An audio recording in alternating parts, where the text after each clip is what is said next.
Warahmatullahi wabarakatuh. Selamat pagi anak-anak. Ibu doakan semoga kalian sehat-sehat semuanya. Pada masa pandemi ini kita tetap belajar walaupun itu di rumah.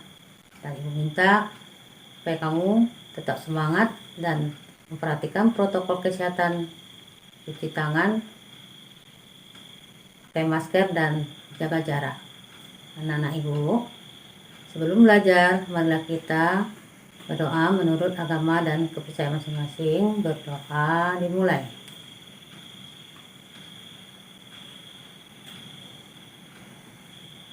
Selesai. Nah ibu, pada pembelajaran terdahulu kita telah mempelajari tentang pluralitas masyarakat Indonesia. Apakah yang dimaksud dengan pluralitas? Masih ingatkah kamu? Akan ibu jelaskan lagi. Pluralitas adalah keragaman atau kemajemukan yang terdapat pada suatu bangsa yang menjadi pendorong terjadinya persatuan dan kesatuan. Nah ibu, materi pembelajaran kita hari ini adalah tentang konflik dan integrasi dalam kehidupan sosial. Adapun tujuan pembelajaran adalah memahami konflik dan integrasi dalam kehidupan sosial di masyarakat. Kemudian kita masuki pengertian konflik menurut ahli. Menurut Robert M.Z. Lawang, konflik adalah perjuangan untuk memperoleh hal-hal yang langka seperti nilai, status, kekuasaan, dan sebagainya, dengan tujuan tidak hanya memperoleh keuntungan tetapi juga untuk menundukkan pesaingnya. Kemudian menurut Kartono, konflik merupakan proses yang bersifat antagonis dan terkadang tidak bisa diselesaikan karena kedua belah pihak yang berkonflik memiliki tujuan, sikap, dan struktur nilai yang berbeda. Berikutnya adalah faktor-faktor penyebab konflik sosial. Yang pertama adalah perbedaan individu. Tiap-tiap individu memiliki pendirian, perasaan, kepribadian yang berbeda-beda. Hal ini apabila tidak saling melengkapi akan menimbulkan konflik. Dalam berhubungan sosial, seseorang sering tidak sejalan dengan kelompoknya. Hal ini bisa menimbulkan konflik. Kemudian adalah perbedaan latar belakang kebudayaan. Tiap-tiap kebudayaan memiliki nilai dan norma sosial yang berbeda sesuai dengan keinginan masyarakat setempat. Perbedaan ini sering menimbulkan konflik karena kriteria baik atau tidak baik, sopan atau tidak sopan, dan lain sebagainya. Berikutnya adalah perbedaan kepentingan.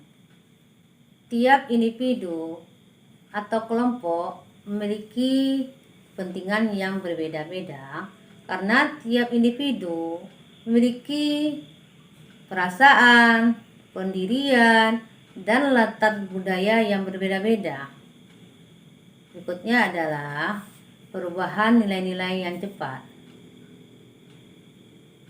Perundang-undangan atau peraturan-peraturan yang sifatnya mengubah kebiasaan masyarakat ini dilakukan berbagai kajian terlebih dahulu. Hal ini dilakukan supaya masyarakat tidak kaget dengan perubahan yang tiba-tiba. Berikutnya adalah akibat-akibat konflik sosial. Yang pertama yaitu meningkatkan solidaritas sesama anggota kelompok. Seperti kasus peperangan. Dalam peperangan, para pejuang tidak menghiraukan perbedaan suku, perbedaan agama, dan perbedaan organisasi politik. Mereka bahu-membahu melawan musuh atau penjajah. Dalam hal ini, dapat meningkatkan solidaritas sesama anggota kelompok. Berikutnya adalah retaknya hubungan antar individu atau kelompok. Konflik yang terjadi antar individu atau kelompok dapat menimbulkan keretakan hubungan. Keretakan hubungan ini ada bersifat sementara atau bersifat permanen.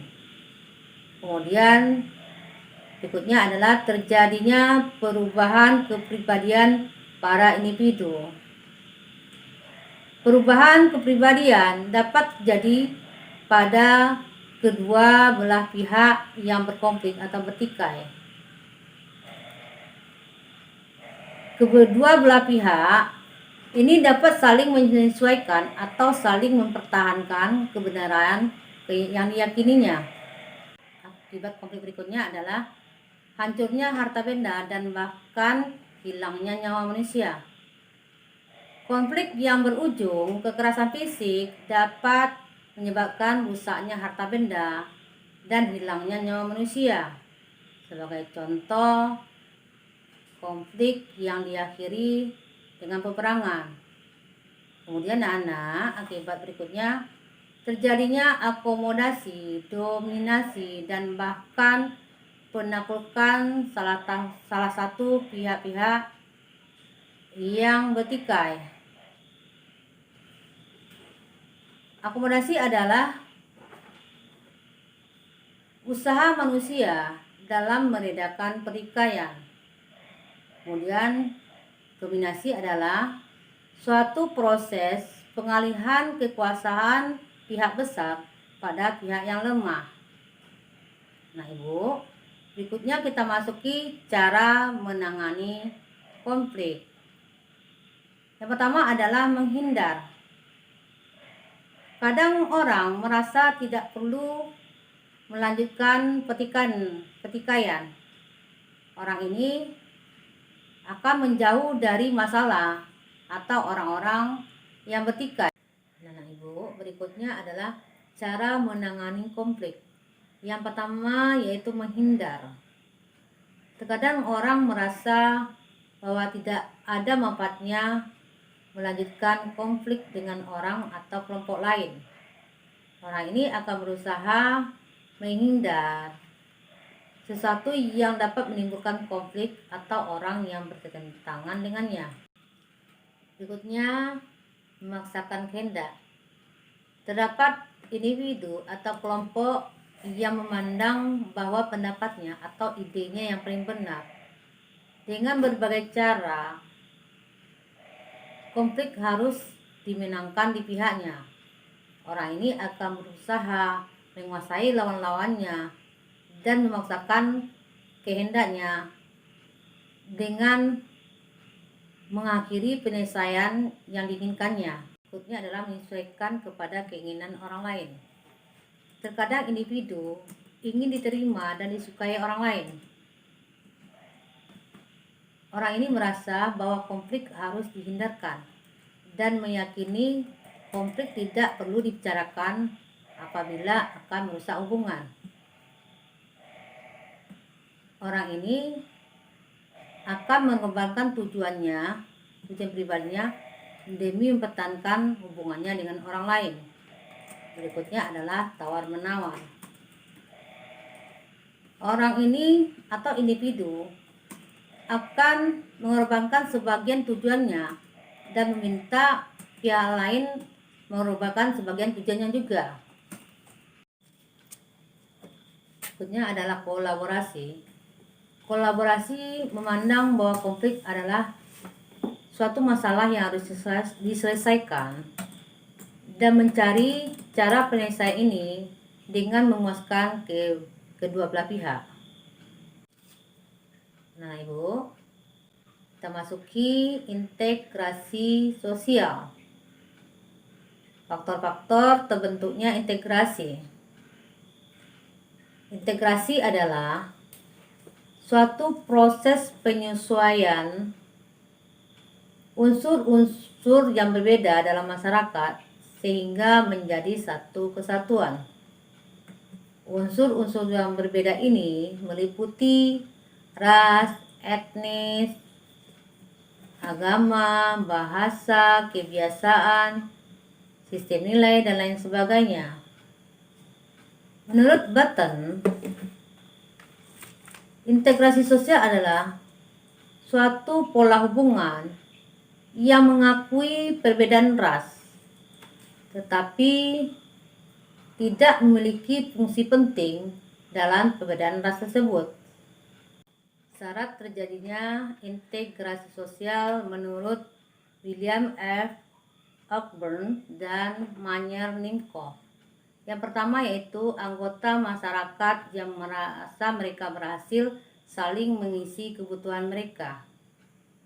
Yang kedua adalah masyarakat berhasil menciptakan kesepakatan atau konsensus bersama mengenai nilai dan norma. Nilai dan norma sosial ini berlaku cukup lama dan dijalankan secara konsisten.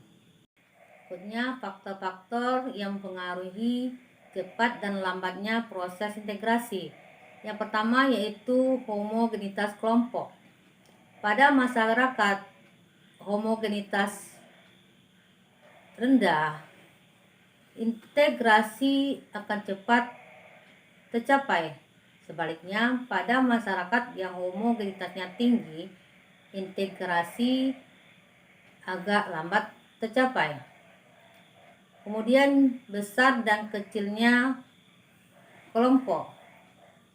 Jumlah anggota kelompok mempengaruhi cepat dan lambatnya integrasi karena diperlukan penyesuaian dalam anggota.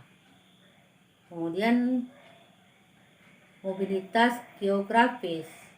Semakin sering anggota masyarakat datang dan pergi, sangat mempengaruhi terhadap